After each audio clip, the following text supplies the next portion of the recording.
नमस्कार दोस्तों। IPL 2025 Chennai super Kings ने अपने पहले ही मैच में धमाकेदार जीत दर्ज की।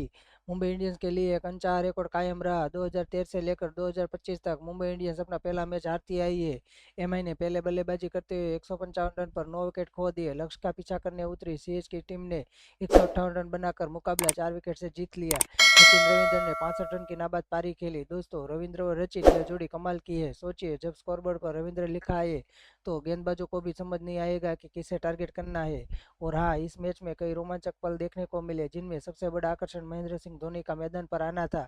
जैसे एमएस धोनी बल्लेबाजी के लिए आए, पूरा चेपॉक स्टेडियम झूम उठा। सचिन रविंद्र ने कहा, जब धोनी बल्लेबाजी करने आए तो भीड़ पागल हो गई। सभी चाहते थे कि धोनी मैच खत्म करे। मैच के दौरान नूर अहमद ने अपने डेब्यू मैच में शानदार प्रदर्शन किया और प्लेयर ऑफ द मैच का अवार्ड जीता। उन्होंने कहा, धोनी की स्टंपिंग बिजली की तरह तेज थी। यह एक अलग लेवल की स्तर की चीज़ थी। इसके अलावा धोनी ने मजाक के अंदाज में दीपक चाहर को बैट ट्रीटमेंट भी दिया, जो फैंस के लिए मजेदार पल था। सूर्य कुमार यादव ने स्वीकार किया कि ऋतुराज गायकवाड़ की बल्लेबाजी ने मैच को एक तरफा कर दिया। उन्होंने कहा, ऋतुराज अपनी बेहतरीन बल्लेबाजी से हमसे मैच छीन लिया।